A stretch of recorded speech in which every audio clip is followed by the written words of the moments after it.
मैं पे होई कि कुछ कामो धंधा होई। आ कितना काम धंधा करी हो, काम करे खातिर आई बने नहीं तो का कलम चलावे खातिर आइल हो। अता हम जानत रहती तू काम करवैता त हम अइबो न करते। अरे मने भाई घरे के काम है तू न करबू त का नौकर चाकर करी है। हाँ तो रख ला, इतना पैसा ना बा। आ देखो हमार बात सुनो। सुनावा। बाजब नाही बर्तन ना पे सब हम चटनी। सुनो, बाजब नाही बर्तन ना पे सब हम चटनी। पढ़ के आइल बानी नैहर से करब ना कटनी। अब बुझाइल कि नहीं? सही कहा।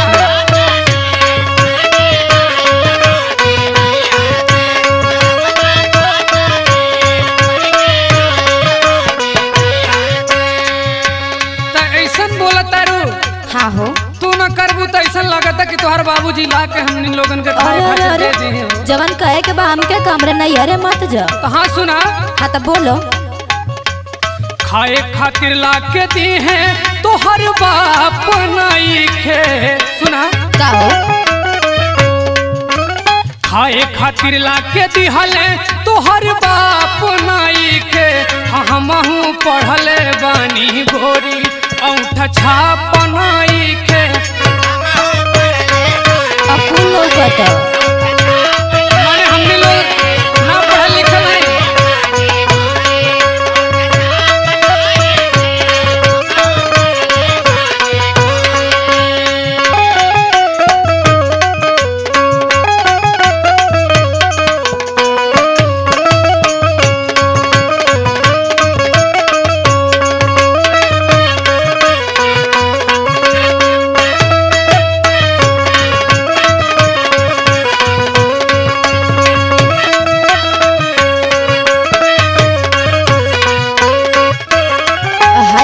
पैसा लगा के हम चली तो और कटनी करी। ओहो, माने हम लोग काम करते हैं तो तुम्हें लागत है कि हम लोग अनपढ़ हैं, हम लोग ना पढ़े लिखल हैं। हाँ तो तू कर हम नहीं करो। सुनो काहे हो? सुनावा।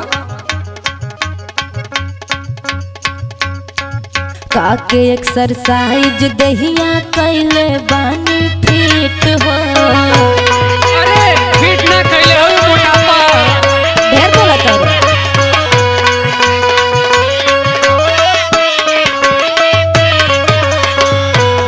महंगा किनले बानी मेकअप वाला किट हो। आए बदला के ना देलो तो हर एक दिन खूब देव जर जाए। सुना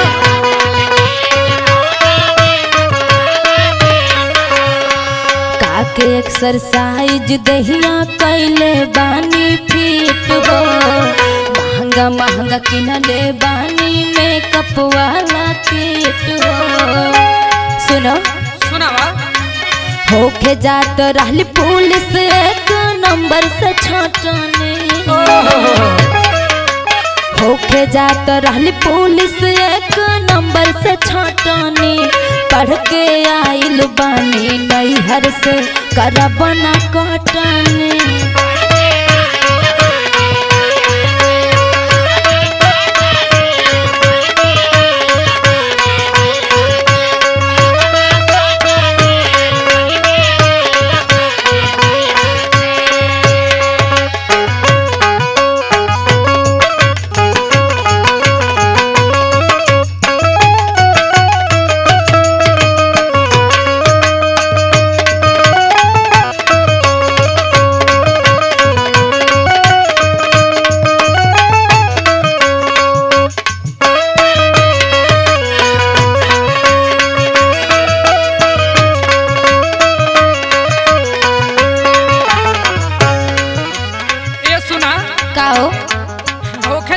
पुलिस तब का? अरे का झूठ बोले। हता किस्मत खराब रहा कि तो से शादी हो गई। सुना बोली। नाम बाकी पढ़ेलू तू जाई के सहारा में। तब का?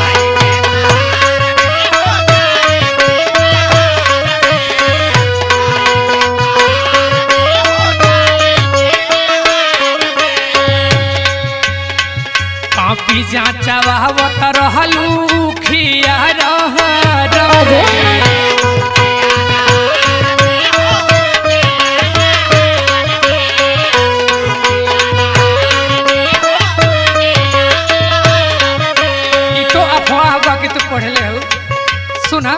बोलबो। नाम बाकी पढ़ले बाटू जाई के सहारा में कापी जा चवावत रहलू खियारा में। सुना बोलो।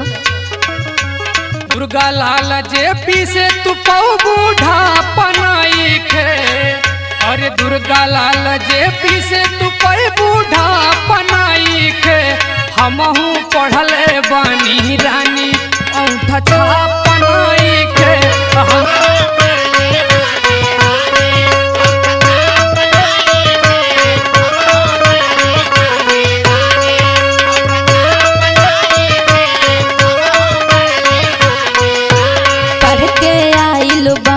नैहर से करब ना कटनी। हमहू पढ़ले बानी रानी औंठा छापनाई खे।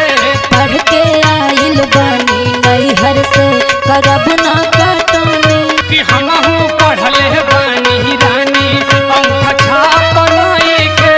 पढ़ के आइल बानी नैहर से करब ना कटनी। बाहर तोहर पढ़ाई बस खाली करे।